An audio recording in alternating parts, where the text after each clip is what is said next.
लय भीती वाटते, पण घ्यायची जवळ आणि बकरू गेलं तर गेलं, पण लहान बाळांना जीव लावायचं. ही आहे बिबट्याची दहशत. बिबट्या कधी, कुठून आणि कसा येईल आणि यांच्या चिमुकल्या पोराबाळांना उचलून नेईल या भीतीत ही मेंढपाळं उघड्या आभाळाखाली आणि बिबट्याच्या दहशतीखाली आपले दिवस काढतायत. अंधार पडला आणि कुत्रं भुंकलं की रात्रीचा काळोख जीवाला घोर लावतो, तो सकाळच्या पहिल्या किरणाचा.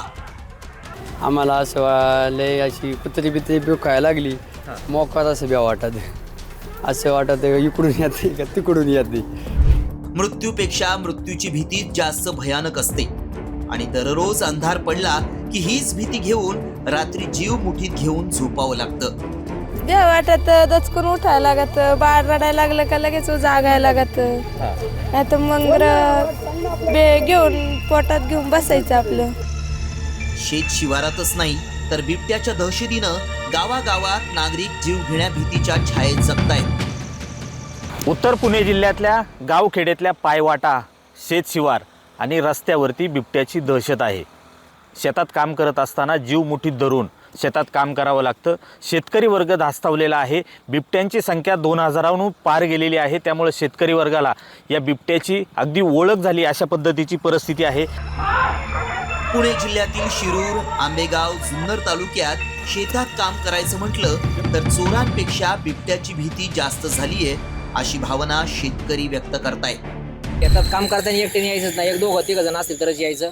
आल्यानंतर पहिले वावराच्या बाजूला शाळू आहे माझा वावरात, पहिले 1-2 फटाके वाजवायचे, मगच आत घुसाय डेअरिंग करायची, नाही तर चोरांपेक्षा बिबट्याचं गाव जास्त झाले. बिबट्याच्या दहशतीमुळे मेंढपाळच नाहीत तर सर्वसामान्य माणसंही धास्तावली आहेत. बिबट्यामुळं मुलांच्या शिक्षणावरही परिणाम होत असल्याचं चित्र आहे. एका बालक येईल त्यालाच पोर ताब्यात देते, तशी देते. माणसाचं नाही पण लहान शाळेच्या पोरांचं अवघड आहे. अभ्यास बंद झाला पोरांचा. शेतांमध्ये काम करताना बिबट्याची दहशत असली तरी पोटाची खळगी भरण्यासाठी शेतात जाण्याशिवाय पर्याय नाही आणि यामुळं बिबट्यापासून जीव वाचवण्यासाठी शेतकऱ्यांनी आता नवा पर्याय शोधलाय. शेतात काम करताना आता गळ्याभोवती चक्क काटेरी पट्टा घालायला सुरुवात केली आहे. खिळे असल्यामुळं आमच्या कुत्र्याच्या पट्टा असल्यामुळं कुत्रं आमचं वाचले. त्यामुळं आम्हाला असं वाटतंय की आम्हालाही शेतकऱ्यांना गवत कापताना खुरपताना आम्हालाही सुद्धा पट्टा घालून असावा, असं काम करावं. आम्ही आता हे गवत कापायचंय ना, म्हणून आम्ही असे पट्टे घालू शकतो. आता हे चित्र फक्त पुणे जिल्ह्यातील 4 तालुक्यांपुरता मर्यादित राहिलेलं नाही, तर बिबट्यानं शेत शिवारापासून ते शहरापर्यंत सगळ्यांनाच सळो की पळो करून सोडलंय. गावखेड्यांच्या पायवाटांवरती बिबट्याची दहशत पाहायला मिळते. हाच बिबट्या आता शहरी भागातही दिसू लागलाय. मात्र शेत शिवारात काम करत असताना बिबट्याची दहशत नागरिकांना एक भीतीच्या छायेखाली घेऊन गेली. अंधार पडला की घराचे दरवाजे बंद करून नागरिक आता घरात बसू लागलेत.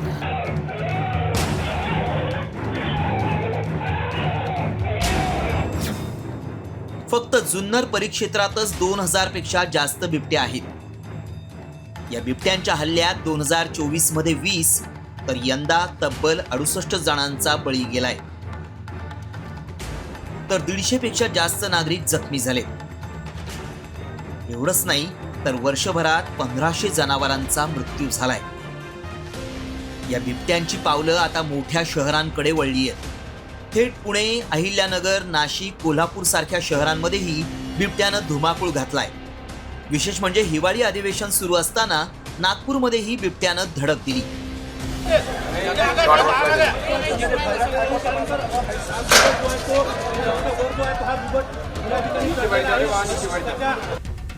त्यामुळेच की काय सत्ताधारी आणि विरोधी नेत्यांना जाग आली आणि याच बिबट्यांच्या वाढत्या हल्ल्याचे तीव्र पडसाद हिवाळी अधिवेशनातही उमटले. विरोधकांनी या मुद्द्यावरून सरकारला धारेवर धरलं. मात्र वनमंत्र्यांनी थेट बिबट्यांना कोटी रुपयांच्या बोकडांची मेजवानी देण्याचा हास्यास्पद उपाय सांगितला. तर आमदार रवी राणांनी रोगापेक्षा इलाज भयंकर सांगून थेट बिबटे पाळण्याचा सल्ला देत नको ते तारे तोडले. मी असं म्हटलं की चार लोकांचा मृत्यू होणार आहे लक्षात घेऊन तुम्ही 1 कोटी रुपयाच्या शेळ्या तुम्ही त्याच्यात बेल्ट बांधा आणि ते जंगलामध्ये सोडा. तशा प्रकारच्या शेळ्या, ह्या शेळ्यांचा बचाव तुम्ही करा, त्यांना तुम्ही खाऊ नका. त्या जर त्या ठिकाणी जंगलामध्ये उपलब्ध झाल्या तर ते असलेले वाघ किंवा बिबटे या ठिकाणी इकडे येणार नाहीत. म्हणजे तुमच्या मुलाबाळांचं तुमचं मानवाचं रक्षण होईल. बिबट्याला पाळण्याची जर मान्यता मिळाली तर सगळ्यात आधी 2 बिबटे रवी राणा पोसायला तयार आहे. त्याचं पूर्ण पालनपोषण, त्याचा पूर्ण खर्च आणि त्याला चांगल्या प्रकारे संरक्षण देणं एक आमदार म्हणून एक या ठिकाणी रवी राणा केव्हाही करायला तयार आहे. मात्र खरंच 1 कोटी रुपयांमध्ये किती बकऱ्या मिळतील आणि एका बिबट्याच्या वाट्याला किती बकऱ्या येतील पाहूया. बाजारातल्या एका शेळीची किंमत 12,000 रुपये इतकी आहे. त्यामुळे 1 कोटीमध्ये 834 शेळ्या मिळतील.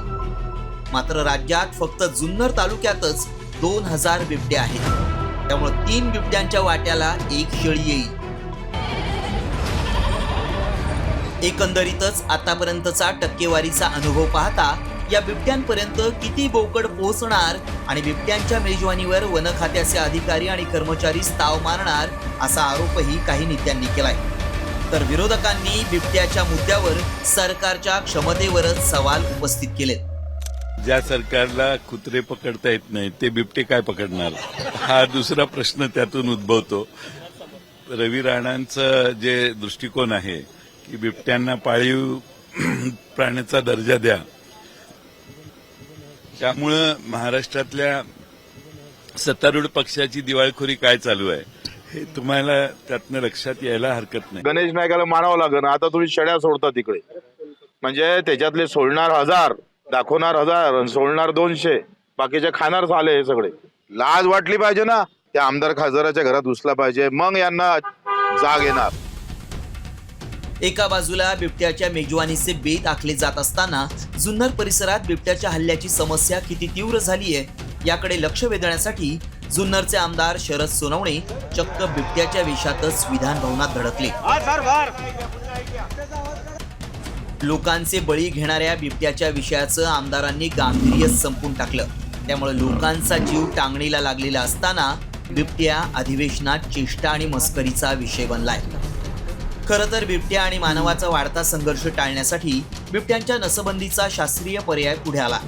मात्र हा पर्यायही लाल फितीत पडू नये. तर आतापर्यंत 91 बिबट्यांना जेरबंद केल्यामुळे सगळेच रेस्क्यू आणि ट्रान्झिट ट्रीटमेंट सेंटर्स फुल झालेत.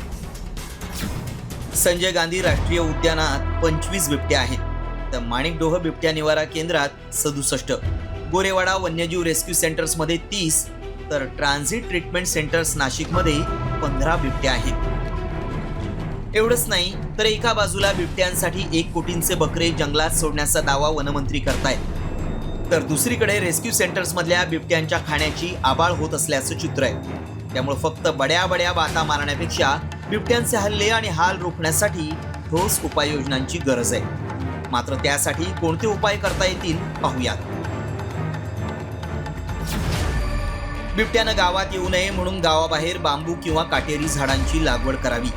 कृत्रिम बुद्धिमत्तेचा वापर करून बिबट्यांवर लक्ष ठेवता येईल. गावाबाहेर सौर कुंपण करण्याचा पर्याय आहे. बिबट्या प्रवण भागात नागरिकांना प्रशिक्षण देण्यात यावं. घराजवळ गवत, ऊस अशा प्रकारचं पीक घेणं टाळावं. खरं तर बिबट्यानं नागरिकांचं जगणं कठीण केलंय. बिबट्या प्रवण क्षेत्रात दररोज शेतात जाणाऱ्या आईला भीती आहे ती बिबट्या लेकराला पळवेल याची, तर बापाच्या मनात दहशत आहे बिबट्या कुटुंबाला संपवेल याची. अधिवेशन हे जनतेच्या समस्यांवर ठोस उपाय शोधण्याचं हक्काचं ठिकाण असतं.